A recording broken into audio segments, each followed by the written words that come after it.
Any zombies out there? Don't say that. What? That. The Z word. Don't say it.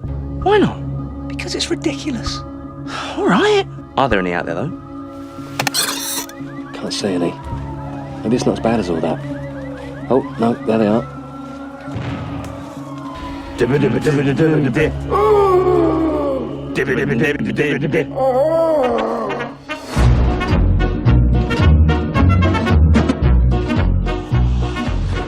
Vous êtes là, Miss Isa ? Je suis là. Ah, elle est là, c'est super. Eh bien, bonjour dans cette hors-série de Zombie Parade. Alors, aujourd'hui, on va se séparer un peu de notre, comme on dit dans les milieux informés, de notre ADN podcastique, à savoir le fameux podcast Shark Parade de Ultimate Tricot, puisque aujourd'hui, exceptionnellement, on ne notera pas un film de zombies, mais est-ce un film de zombies, chère Isa ?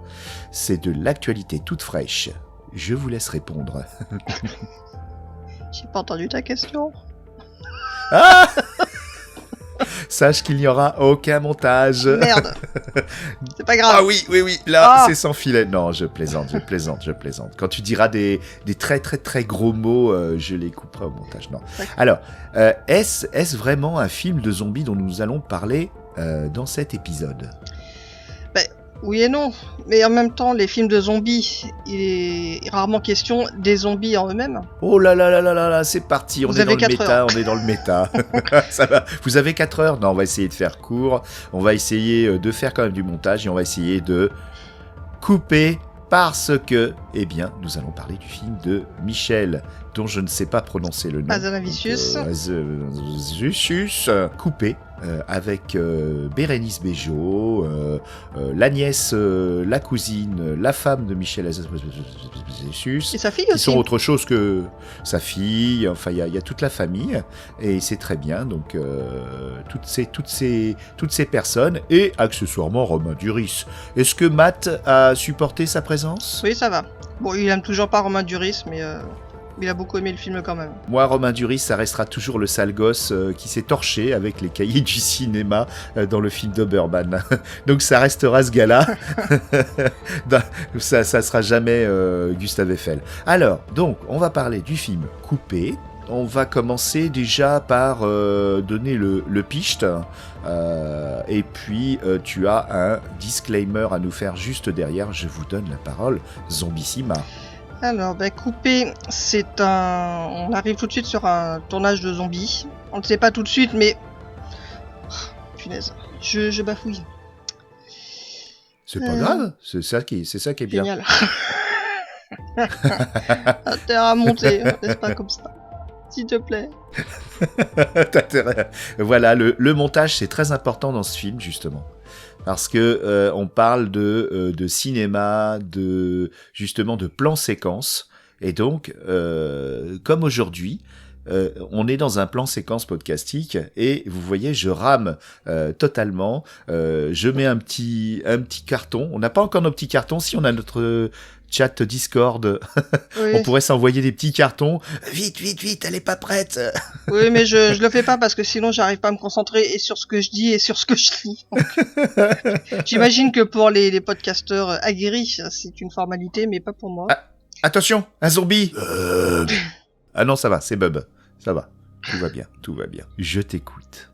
Le pitch, c'est le tournage d'un film de zombies totalement fauché et dont le tournage a l'air absolument apocalyptique. C'est-à-dire les acteurs sont pas très bons, ils sont obligés de faire plein de fois les prises, ça a l'air pas très inspiré. Jusqu'à ce qu'un vrai zombie, en fait, débarque sur le tournage, et là ça part vraiment dans tous les sens. Puisque là on n'est plus seulement dans le cinéma, mais on est aussi dans la réalité. Et c'est là que ça devient et drôle et effrayant. Voilà, donc c'est le pitch officiel. Ok. Donc là, on est sur un film, entre guillemets, méta, comme on dit, hein, donc qui casse un peu le quatrième mur, mais après le disclaimer, on verra que c'est plus complexe que ça. Donc je te laisse nous donner le disclaimer par rapport au spoiler, tu vois ? Ah On est bon aujourd'hui, hein. Pour une fois qu'on enregistre le matin, on devrait être tout frais, mais... Même pas. Encore bien.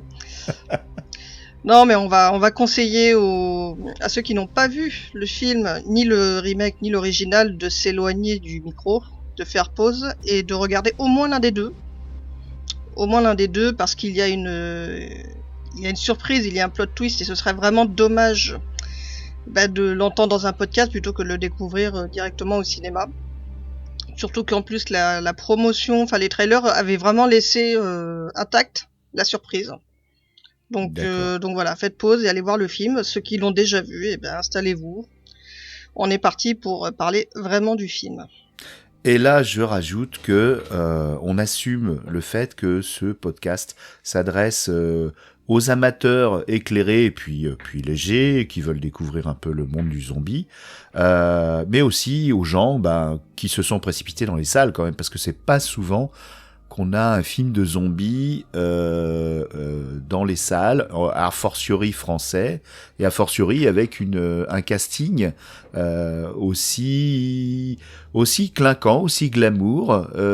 Par contre, tu vois, je commence déjà direct à évacuer le côté oui, c'est un remake d'un film fauché et c'était un film à budget. Alors certes, on a Romain Duris, mais il n'a pas dû se faire payer beaucoup. Le budget du film est réellement petit par rapport à des productions actuelles, notamment des comédies, parce que c'est un film qui se veut plutôt drôle. Le budget est de 4 millions d'euros pour 6 semaines de tournage.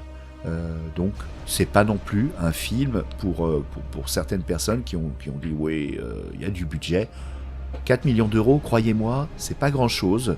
Donc ils n'ont pas pris trop de risques d'un autre côté, parce que je pense qu'ils ne feront pas des entrées terribles par rapport à un OSS 117 ou un autre film de Hazanavicius. Merde, j'y arrive. Hazanavicius. Non. Bon, je renonce pour Michel. On va l'appeler Mich, hein ? Voilà. Donc Michou, c'est pas un film de gros budget. Bon, allez, paf, alerte spoiler. Bob, est-ce que t'as un jingle ? Bob. Ouais. Va falloir quand même qu'on trouve quelque chose de plus original avec nos zombies. Hein. Je sais pas ce que t'en penses, Isa.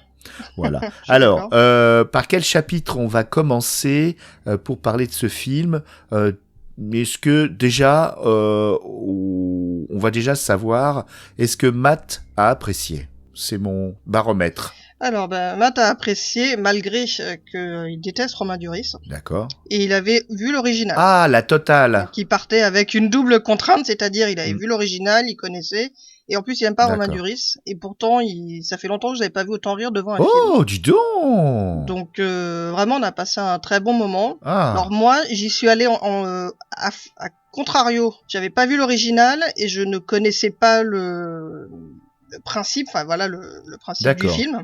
Donc j'avais pas vu de trailer, enfin j'y allais vraiment avec un regard totalement neuf, sans rien attendre. C'est cool ça. Que de passer un bon moment. Super. Et vous avez passé tous les deux finalement un bon moment avec une. Et du coup vous en avez parlé beaucoup après, j'imagine. Oui, on en a parlé parce que lui il connaissait l'original. D'ailleurs l'original je l'ai regardé ce matin parce que il paraît que les vrais cinéphiles regardent l'original et le remake. Ouais, c'est sympa. Puis en plus il est dispo sur Filmo TV. C'est ça. Alors Filmo TV par le browser internet, parce que si on s'abonne par l'intermédiaire d'Orange ou de n'importe quelle plateforme comme ça, il est pas dispo. Mais bizarrement il est dispo en browser internet, à savoir sur un PC quoi. Il faut se prendre ça. Oui, sur leur chaîne. Donc voilà, on en tient cette source de Filmo TV eux-mêmes. Qui ont eu la gentillesse de nous faire coucou. Ouais. C'était une belle expérience. Alors moi je vais parler de mon expérience aussi, en essayant de pas trop monopoliser la parole. J'ai commencé, alors c'était pas sur Filmo TV, je ne sais pas où il était dispo, mais je devais être abonné parce que moi je suis un nomade des plateformes. C'est-à-dire je m'abonne à une plateforme, je ressors une fois que j'ai vu la chose que je voulais voir précise et puis que j'ai un petit peu fait le tour du catalogue. Je dois avouer que j'ai commencé le film, donc ne coupez pas, original. On n'a pas précisé le nom, parce que ça c'est pas bien, il faut quand même préciser le nom du réalisateur original. Et eh bien, je te laisse le dire. Non, c'est pas gentil. Parce que tu ne l'as pas. Non, c'est surtout que voilà, c'est du japonais et je pense que tu es plus japanophone que moi. C'est Shinichiro Ueda. Ah, qu'est-ce que c'est Voilà. bien dit. Donc l'original de Shinichiro Oda, Chiro. San, Ueda. voilà. J'ai commencé à le voir. Donc, je savais que c'était un film méta.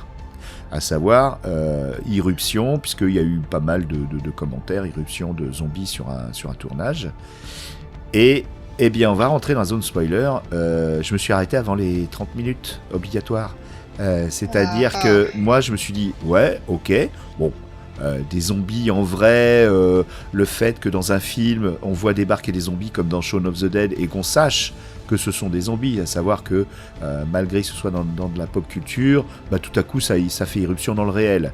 Ça, j'en ai vu des tonnes, on est d'accord. Donc le fait qu'un zombie intervienne dans la vie réelle et que le personnage sache que c'est qu'un zombie, c'était pas la première fois, et je me suis arrêté là, et je suis un idiot, et je suis un couillon, et bravo à tous les gens. C'est toi qui a fait le commentaire sur Allociné là. Pas du tout, non, on en parlera après des commentaires sur Allociné, mais en somme, effectivement, je me suis fait avoir par le film original, et quand je suis allé voir le Zamani de Mich Mich, eh bien, je me suis dit, oh, j'y vais quand même, déjà parce que je déteste pas Romain Duris, je vais pas voir tous ses films, de loin de là. Il avait bonne presse avant de sortir, et voilà, et puis alors j'ai dit à Miss Taniguchi, je vais voir un film, il m'a dit, oh là là, je lui ai dit, mais c'est un film de zombies, elle a dit, ah. Alors je lui ai dit, mais avec Romain Duris. Alors là, elle est venue. Ah. Et c'est rigolo parce que quand le twist est arrivé, eh ben, je me suis fait cueillir, voilà. Je ne savais pas que c'était en fait un cinquième mur qui tombait, puisque on parle d'un film qui est tourné avec un scénario fauché, idiot, avec des effets spéciaux, résolument pitoyables, et qui en fait est l'histoire, le film est l'histoire du tournage du film, qui parle d'un film dans le film. Et en plus, Mich Mich a rajouté une composante encore plus méta de film dans le film, puisqu'il parle justement du fait que c'est un remake du film japonais de Monsieur Oda-san. 4 niveaux de méta, quoi. Eh ben, j'ai eu le plaisir de me faire cueillir, et je vais me ruer sur l'original et supporter les 30 premières minutes qui sont affligeantes. Et j'ajouterais, alors j'ai une question à te poser. Qui y avait-il dans la salle? Est-ce que tu as regardé un peu les autres spectateurs? Est-ce que la salle était plutôt remplie? Quelle classe d'âge venait voir ce film en même temps que toi? Alors, eh bien, ça va être très rapide de répondre à ta question, puisque nous étions 4 dans la salle. Ouf. Moi et Matt y compris. Mhm. Pardon, Matt et moi y compris. Je suis très mal poli. Donc il y avait un couple, je dirais qu'ils avaient une 50aine d'années, et puis voilà. Eh ben, j'étais très étonné, oui, effectivement, parce que dans la salle, on va dire, il y avait d'autres personnes âgées comme nous, quoi, et Miss Taniguchi, mais plus âgées que nous. Vous voyez, on se voit jamais vieillir, hein, comme tu disais dans une autre émission. Mais non, quand même plus âgés. Et il y avait 2 typologies, donc il y avait un groupe de 4 personnes bien mûres, et un autre groupe de 3 dames qui étaient à notre gauche. On devait être, oui, effectivement, qu'une dizaine dans la salle, mais bon, le film est largement distribué, j'ai pas vu de jeunes, c'est assez dommage. Je pense que le film a été estampillé post-OSS 117 et qui ne va peut-être pas entraîner les jeunes et les trentenaires dans sa course. C'est pour ça que je ne prévois pas un grand avenir. Allez le voir assez rapidement. Alors pour les trentenaires, pas forcément, parce que en fait, il y a aussi l'actualité du cinéma. Enfin, les jeunes, en fait, qui faisaient la queue devant nous, ils allaient voir tous Strange. Doctor Strange. Ouais, alors ça, c'est bien dommage. Parce que... Ah, c'est dommage. Oui. Mais bon, après, j'ai vu aussi Doctor Strange. Ouais. Mais Bon. voilà, enfin, là, vu la programmation actuellement, Oui, c'est vrai que... les jeunes vont plutôt voir soit les Marvel, soit d'autres films, et peut-être justement, ils ont une vision, ils disent, c'est Anavicius. Voilà, c'est ça. Pardon. Je pense que ça... C'est OSS 117, c'est un truc de c'est vieux. l'humour quoi. de papa. Bon, alors, C'est ça. il faut savoir que non, ça n'en est pas. C'est un film qui, moi, m'a paru frais. Et justement, ce qui était rigolo, c'est que tu avais le groupe de 4 personnes plutôt mûres. Il y en avait une qui se faisait bien chier pendant 30 minutes parce qu'elle regardait son portable, ce qui est très désagréable. Elle cherchait des habits sur Vinted. C'était très désagréable de savoir qu'il y a un portable dans le coin de ton œil, tu vois, qui défile. Alors j'imagine pour ses camarades, ça devait être quand même pénible. Et puis par contre, à côté, j'avais des personnes qui ont super réagi, qui ont ri énormément du côté fauché, comme moi d'ailleurs. Bon, Miss Taniguchi s'est un peu endormi, je dois avouer, sur les 30 minutes du film fauché. Mais moi j'ai ri parce que j'y ai vu vraiment le côté du gars qui veut parodier le film de zombies. C'était un peu lourd et tout ça, mais sachant, il a rajouté des choses, par exemple la critique emblématique sociale. On voit un des protagonistes qui déclame un grand discours sur le zombie anticapitaliste, tout ça. Et donc ça, c'était pas dans le film original. Et donc cette première demi-heure a été diversement accueillie, et ça je le comprends, puisque bon, voilà, on nous prépare pas trop, quoi. On se dit vraiment, mais où est-ce qu'on se trouve ? En plus, voilà, si on n'a pas la carte senior UGC ou des billets de cinéma du comité d'entreprise à 4 €, bah on se dit, mince, je crois que je me suis trompé de salle. Mais ça bascule. Moi, c'est vrai que ça m'a pas gêné, personnellement, mais bon, parce qu'il y avait vraiment un côté nanardesque à fond, très affiché. Très lourd. Et moi, ce que j'ai bien aimé, et en comparant un peu avec l'original, c'est vraiment le côté un peu comme Grindhouse, c'est de Tarantino. Oui, tout à fait. C'est-à-dire qu'il y a vraiment un grain particulier. Exactement. On sent vraiment qu'il y a une volonté d'aller à fond dans le délire. Ouais. Film fauché, nanar et tout, mais sans vouloir faire quelque chose de nul, quoi. Mais je sais pas, il y avait une ambiance, moi, que je trouvais ça assez cool, même si, bon, par moment, t'es interpellé, tu fais pourquoi il s'appelle Ken, pourquoi ils ont des noms japonais. Kakamoshi, bon, tout tu ça. Tu comprends après pourquoi. Ouais, mais, tout est expliqué après. Voilà, ici, il y avait pendant la Seconde Guerre mondiale, des expériences de l'armée japonaise. Ouais. Je sais pas, ils ont l'air d'être dans les Yvelines. Pourquoi ils parlent Les Japonais sont venus jusqu'ici pour faire des expériences. C'est ça qui est extraordinaire dans le film de Hazanavicius, c'est qu'il exploite ça à fond. Et il rajoute une dimension que n'avait forcément pas le film original, puisqu'il se passe au Japon. Donc ça passe. Des histoires et puis les prénoms japonais, forcément. Et là, ça rajoute une dimension comique, où t'as un Romain Duris qui a... Tous les personnages de ce film d'une demi-heure ont des prénoms japonais, comme tu le disais, et c'est extraordinaire avec cette histoire de choses. On est censé être au Japon, mais on voit bien qu'on n'est pas au Japon. C'est tourné dans dans un hippodrome désaffecté à Évry, je crois. Enfin, ça se voit que c'est pas au Japon. Et c'est même à la limite, il a voulu rendre le premier segment plus drôle encore que l'original. Il s'en est pas trop mal tiré, je trouve. Je sais pas pour toi. Ouais, franchement, je trouve. Alors c'est très très similaire avec le plan séquence original. Alors, il y a des petites différences par-ci par-là. D'ailleurs, je me suis fait la réflexion dans l'original que la personne le caméraman était quand même vachement doué. Parce que il monte beaucoup plus d'escaliers. Enfin, c'est vraiment une usine désaffectée un peu dans l'original. Je trouvais que la prouesse technique était quand même remarquable. Dans l'original ? Voilà, ouais. D'accord. Parce que je trouvais qu'il arrivait quand même à vraiment suivre l'action, mais en descendant plein d'escaliers remontés et tout, alors que bon, c'est beaucoup plus plat en fait dans le remake. Oui. Voilà, je me suis fait la réflexion ce matin en voyant ça. Ouais, c'est plus propre dans le remake, ouais. C'est ça. Mais voilà, où ils en ont aussi plus rajouté, dans les effets spéciaux, le sang et tout. Enfin, mais tout en étant aussi décalé. Donc là, c'est vraiment une adaptation assez fidèle, à part effectivement, comme tu disais, la critique anticapitaliste. Ouais, ça c'est c'est anecdotique. De mais voilà, alors, ça reste anecdotique, ça. Ouais. Par contre, tu as évoqué Planète Terror, film supposé Grindhouse de Tarantino, qui effectivement, alors j'y avais pas pensé, mais ça colle parfaitement avec ce projet. Et moi, ce que j'ai quasiment détesté, parce que là, on est sur un gros budget, on est avec Bruce Willis, on est avec des grandes actrices, avec des grands acteurs dans le film Planète Terror de Grindhouse, mais c'est tellement forcé, ces bouts de coupure, de tout ça. c'est tellement, regardez-moi, je fais un film Groundhouse, mais avec 40 millions de dollars. C'est tellement forcé, Oui. c'est pas du tout ce que n'est pas, et ça je l'affirme, ce que n'est pas le film de Mich Mich.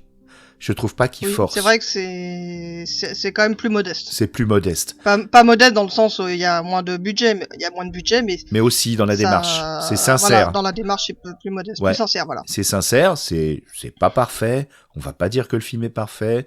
D'ailleurs, on va citer Lilith qui a écrit. Je mettrai dans les notes de l'émission un article très intéressant. Et on peut, maintenant qu'on a dévoilé un peu le trope du Un peu film, beaucoup. voilà, on peut parler justement du grand débat qui a lieu autour. Et tu avais donc une bonne référence dont tu m'as parlé avant l'émission, qui est le Fossoyeur de film. Je te laisse en parler.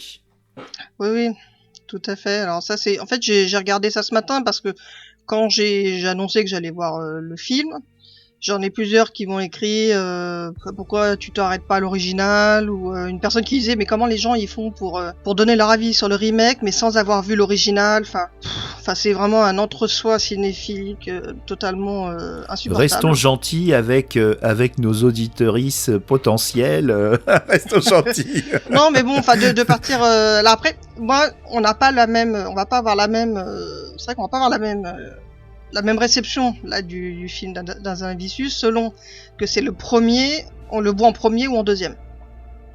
Selon qu'on connaissait tout à fait. l'original, le contexte très fauché, c'était un film d'étudiants qui avait pas spécialement pour vocation même de sortir du Et Japon. un film de festival qui a tourné Donc, dans tous les festivals. Voilà, il y a voilà, c'est un film de festival qui est vraiment, voilà, qui est inventif, fauché, mais voilà, il y avait et puis avec ce principe totalement original hein, Oui. du film dans le film. Et là, on se dit il y a un remake, à quoi ça sert? Le premier était suffisant, etc. Et il y a aussi les gens qui, comme moi, ont vu le remake d'abord, disent waouh, mais c'était vraiment super sympa. Et par curiosité, vont voir le premier, ils font un petit peu le rapport. Enfin, je trouve que tu prends plus de plaisir dans ce sens-là, très personnellement, parce que t'es pas forcément dans la critique et la comparaison permanente. Et du coup, je conseille de regarder la vidéo du Fossoyeur des films sur les bons remakes. Enfin, il a fait d'ailleurs 2 vidéos, les mauvais remakes et les bons remakes. Et il y a une analyse vraiment très très pertinente là-dessus, je trouve. Alors, je suggère de le regarder parce que sinon, si on en parle nous, ça va prendre des heures. On va pas.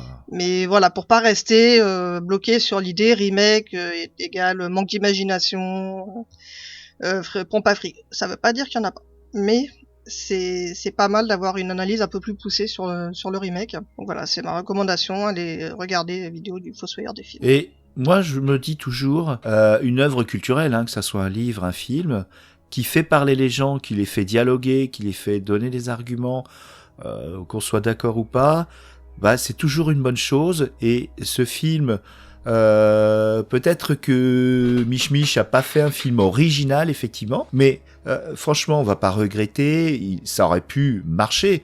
J'en suis toujours assez pessimiste sur les résultats, mais d'un autre côté, je pense qu'il peut devenir culte lui-même et aussi amener un public vers le film original. Quand on est fan du film original, Et tout à fait. on peut que se dire, c'est chouette. Après, effectivement, qu'on apprécie ou pas le remake, mais qu'aurions-nous été sans l'invasion des profanateurs, sans le remake de Kaufman des années 70, qui est un remake, qu'aurions-nous été sans The Thing de John Carpenter, qui est lui-même un remake. Il y a des fois ça marche, il y a des fois ça marche pas. Là, je ne sais pas si ça va marcher. Il y a un côté comédie française familiale. Alors je sais pas si dans l'original il y a aussi ce rapport père-fille. Alors moi je suis un daron, donc moi quand on me parle de papa, de Fifi à son papa, de famille et tout ça, que ça soit dans un dessin animé comme Mitchell contre les machines ou n'importe quoi, je pleure. C'est tout. Donc j'ai pas pleuré à grosses larmes, mais la fin m'a quand même arraché ma petite larme, mais c'est parce que je suis un daron à cœur d'artichaut. Donc, est-ce que c'est... Non mais je suis une daronne, donc je suis exactement dans ta situation. Alors l'original aussi exploite cette relation père-fille, c'est pas une invention de Michou. Voilà. En fait, ce que j'ai aussi trouvé intéressant, c'est que donc pourquoi ils parlent les noms japonais, etc. C'est parce que c'est une adaptation, de toute façon ils le disent. Et d'ailleurs le petit détail comique, tu sais la productrice là, tu sais la toute petite japonaise hyper enthousiaste, Ouais. et ben c'est la même dans l'original. Donc c'est la même et c'est très drôle. Donc lui il essaye d'adapter Mhm. Romain Duris en disant c'est pas mal ce qu'il dit parce que c'est vrai que culturellement c'est pour essayer d'adapter un petit peu pour que ce soit un peu plus familier au public français. Et d'ailleurs il y a une grosse maladresse, ça m'a fait assez rire parce qu'il dit mais les japonais, puis il dit ça va, les japonais ils ont pas fait que les trucs bien, genre Pearl Harbor. Oh là là, Et oui. forcément c'est là que Ah. la productrice et son interprète l'entendent. Ouais. Il dit d'ailleurs, Donc, ne traduisez pas ça, mais enfin, Pearl Harbor, Oui, Pearl Harbor, c'est dans ils toutes ont les bien langues. Hein. Donc, C'est ça. et en plus, il montre le dossier de Et- presse du film de Ne coupez pas du film original, puisque c'est un remake. Oui, tout à fait. Ouais. Donc voilà, il n'y a pas de plagiat, c'est vraiment assumé. Mais voilà, c'est drôle. Il essaye un petit peu d'adapter et au final on lui dit non, mais les auteurs préféraient qu'on n'adapte pas trop, voire même pas du tout, jusque dans les noms japonais. Donc c'est pour ça que en fait ils sont obligés de faire un film japonais mais en France. Il apporte à la critique même une réponse personnelle, puisque il parle de l'adaptation, il parle aussi des libertés que prennent les acteurs des fois dans un film où qu'on ne maîtrise pas parce qu'ils ne maîtrisent rien en fait. Et il a rajouté alors un élément comique qui moi m'a fait hurler de rire parce que ce gars-là déjà il a qu'à lui donner la liste de ses courses, il me fait rigoler. Que je m'attrape pas son nom, c'est Jean-Pascal Zadi, et qui joue le rôle du gars qui fait la musique. Alors, on a peut-être pas vraiment clarifié le plot, mais c'est un plan séquence, c'est-à-dire parce que ça va être tout diffusé en direct sur une nouvelle plateforme de internet, de contenu audiovisuel, Z plateforme ou un truc comme ça. Donc à heure fixe, donc ce film va être tourné et diffusé en direct. Donc c'est plus qu'un plan séquence, c'est carrément du live, quoi, comme au théâtre ce soir. Voilà. D'ailleurs, c'est une dimension théâtrale qui vient du fait que le film Ne coupez pas original est tiré d'une pièce de théâtre. Ouais, je savais pas. Ouais. Le film n'est pas une idée originale, c'est une adaptation elle-même d'une pièce. Alors là, c'était le. Celle-là, on va pouvoir la sortir. Tous les gens c'est mieux, pourquoi faire un remake? L'original c'est mieux. On pourra dire l'original était une adaptation. Exactement, c'est une adaptation. Alors ça se trouve, je dis une énorme connerie, mais je l'ai lu. Et du coup je patine sur Wikipédia pour retrouver la source où j'ai trouvé ça. Je cherche. Ah oui, parce que si tu donnes pas la source, on va se faire manger. Mais là. c'est normal. Et pas par des zombies. Ouais, c'est normal. Et puis je les comprends. Je veux dire que je l'ai lu dans un article de presse. Attends, oui, je redis, le personnage, effectivement, qui doit, en même temps que le tournage, il doit faire les effets. D'ailleurs, même pendant la préparation, c'est super drôle parce qu'on voit Romain Duris au bout de sa vie, la tête entre les mains. Il y a une musique très solennelle. Puis il se retourne, bon, tu peux arrêter là, et paf, on coupe la musique. En fait, c'était l'ingénieur du son qui était en train de préparer sa musique. Il est désemparé. Ah, c'est ce qu'il dit, parce que comme forcément, il y a ce qui est prévu pendant le tournage du plan séquence et ce qui se passe vraiment. Il y a des impros, il y a des trucs, alors des fois on le voit, je suis désemparé. Ouais. Ou alors non mais là je comprends plus rien, et c'est vrai qu'il a cette façon en fait d'avoir un peu de mal forcément à se calquer aux improvisations, parce qu'en même temps il doit... Enfin, il y a de l'impro, il doit continuer à faire la musique en même temps. Enfin, il faut être sacrément réactif et inventif. Ouais, tout à fait. Moi, ça m'a fait rire à chaque fois de voir. Ouais. Oh, mais bon, c'est bon, moi je laisse tomber, je juge pas. Et en plus, il y a aussi un petit tacle sur le sound design, parce que justement, il veut rajouter des sons qui grattent, enfin Le gratin. le gratin. Des sons de gratin. Alors, le son de gratin. Alors voilà, c'est le gars qui fait le sound design, mais il connaît pas vraiment. Enfin, on voit que c'est un gars qui connaît pas vraiment les choses. Enfin, c'est à mourir de rire. Voilà. Donc il y a des rajouts quand même. Bon, alors après, tout le monde ne rit pas la même chose, hein, on est bien d'accord. Non.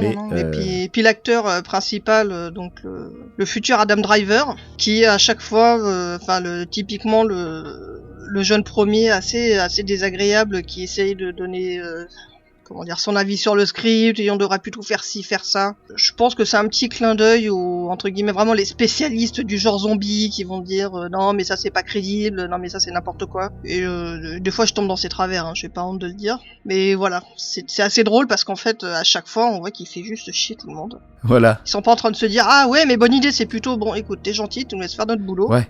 Mais merci pour ton avis, mais non, mais merci. Oui, en fait, le film, ça parle justement d'un tournage catastrophique, ça tape un peu partout sur l'exigence de petits réalisateurs qui ont un ego surdimensionné. Et j'ai retrouvé ma référence, donc Shinichiro Ueda s'est inspiré d'une pièce de théâtre qui s'appelle Ghost in the Box, qui a été montée en 2011. Par Ryoshi Wada et qui s'appuie en fait sur toute la mécanique du truc dans le truc où on montre les coulisses d'une chose qui se fait, et même l'article que j'ai lu remonte jusqu'en 82 où à Londres avait été faite une pièce. Alors ça ne parle pas forcément de zombies, mais toute cette mécanique du truc, il l'a adapté au film de zombies. Donc des pièces méta qui montrent une comédie musicale ou une pièce de théâtre, et puis l'envers du décor. Donc ça existe déjà. Et si vous voulez aller jusqu'à donc le truc de 82, ça a été adapté en France sous le titre vous allez rire, En sourdine, les sardines. Voilà. Donc, oui, là, on est dans au théâtre ce soir. La boucle est bouclée. Je suis content. J'ai fait... Mais en tout cas, voilà, donc...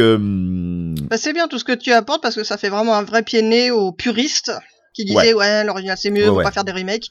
Et ben voilà, il s'est inspiré, il l'a dit d'ailleurs, hein, le réalisateur Ueda, il l'a dit qu'il s'était inspiré de cette pièce de théâtre Ghost in the Box.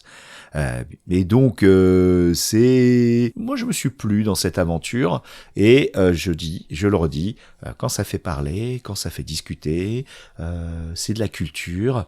On a beau pas être d'accord, et ben vaut mieux pas être d'accord sur de la culture et discuter et réfléchir que sur d'autres choses plus graves et moins sympas, comme je ne sais pas, au hasard, la politique. Est-ce que on a d'autres choses à dire qui vont au-delà? Peut-être on peut lire quelques avis, parce qu'alors on a deux camps. On a soit les gens qui sont vraiment fans du film. Des fois il y a sûrement peut-être des faux commentaires, ça se fait beaucoup sur Allociné, qui font des tornes et des tartinés de texte pour dire que c'est super, que c'est extraordinaire.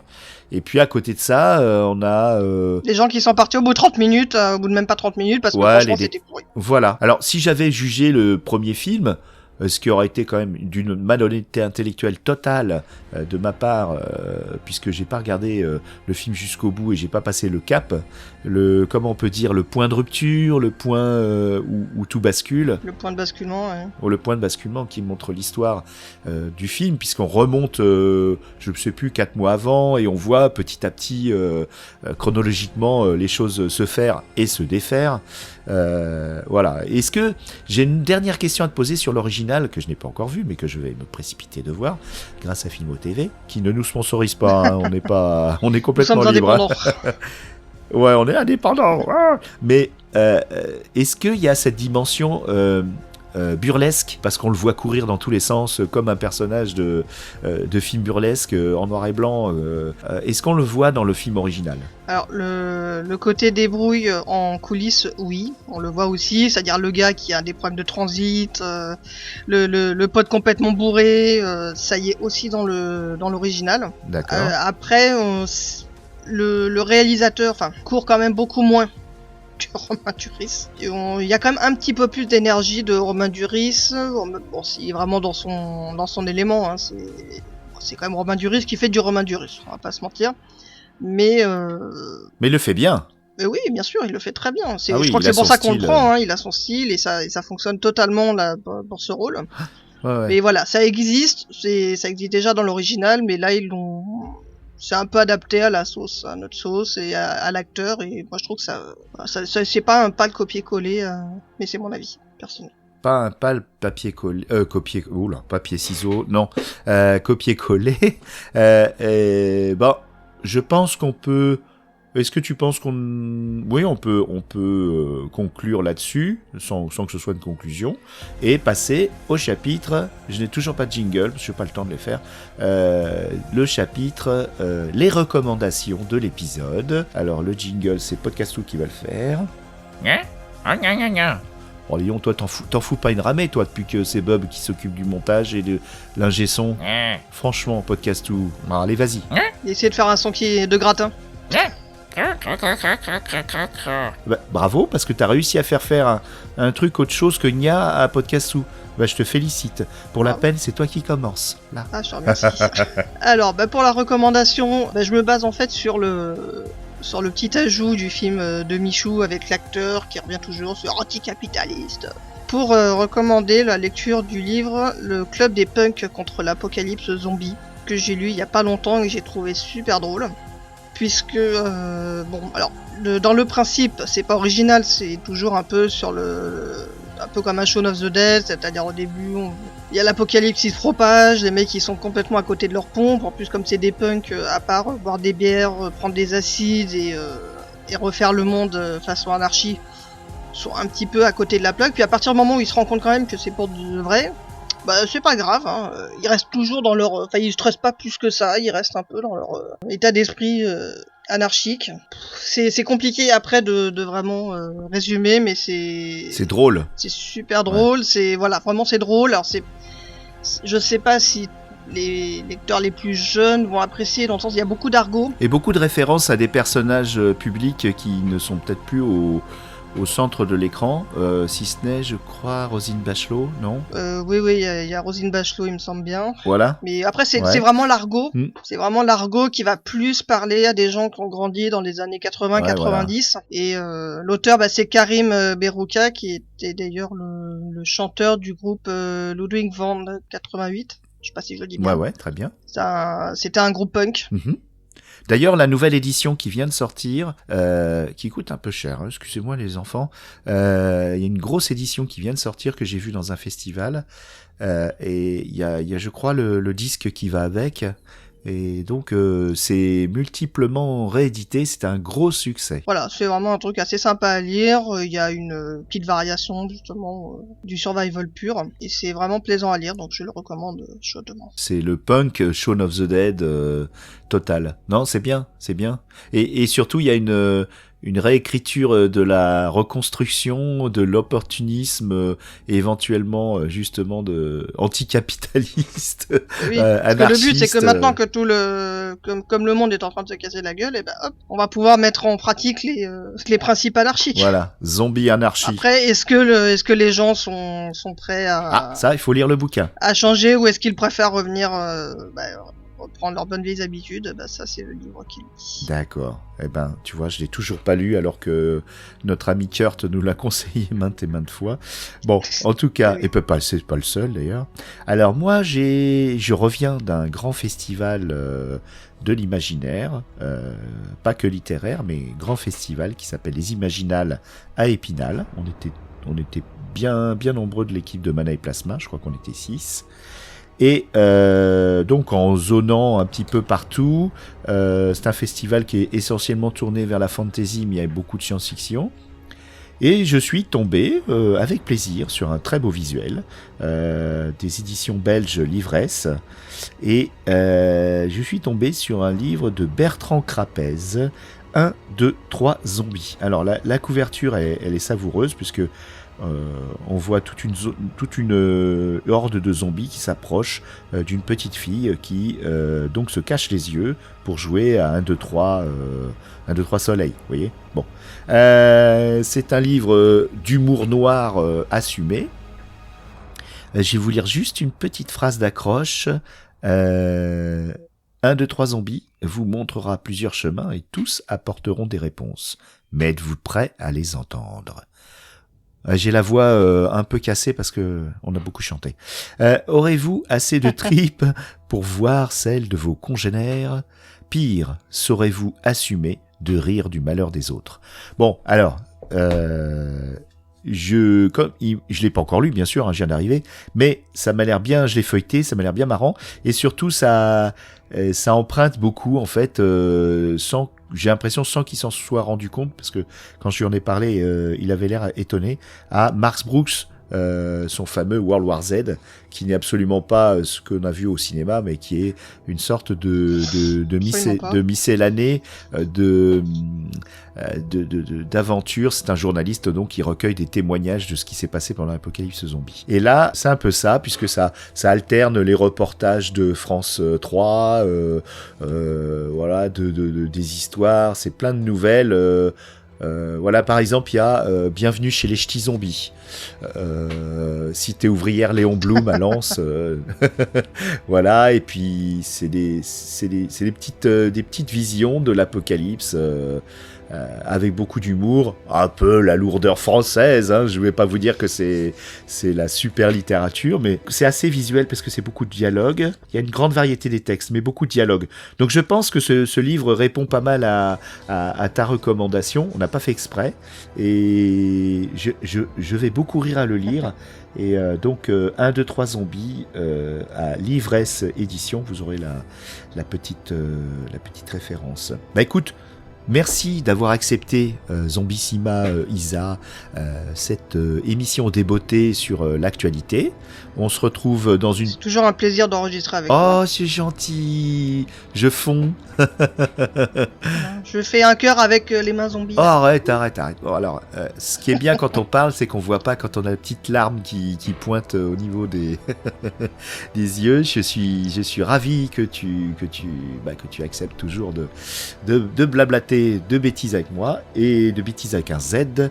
Et nous nous retrouvons très bientôt, car nous avons déjà enregistré l'épisode suivant. Donc on se retrouve très vite au mois de juin. On vous embrasse tous. Alors, comment tu vas nous dire au revoir ce coup-ci, chère Isa ? Allez voir Coupé de Michou. Ouais, je suis assez d'accord. Mais rapidement, hein, parce qu'à mon avis, il va pas rester longtemps en salle. Voilà. Ciao, ciao, les zoubidous. Ciao. Ah, je t'entends plus. Tu m'entends plus ? Bon, c'est pas grave, j'aurai ta piste. Tu m'entends Je pourrais plus ? faire si, mais j'ai dû parler sur toi, ce qui est pas bien. Ah, bon, je m'en suis pas rendu compte alors. Alors, je vais couper l'enregistrement. Attention, on le dit ensemble. Coupé. Galaxy Pop. Galaxy Pop. Galaxy Pop. Galaxy Pop. Galaxy Pop. Stand up!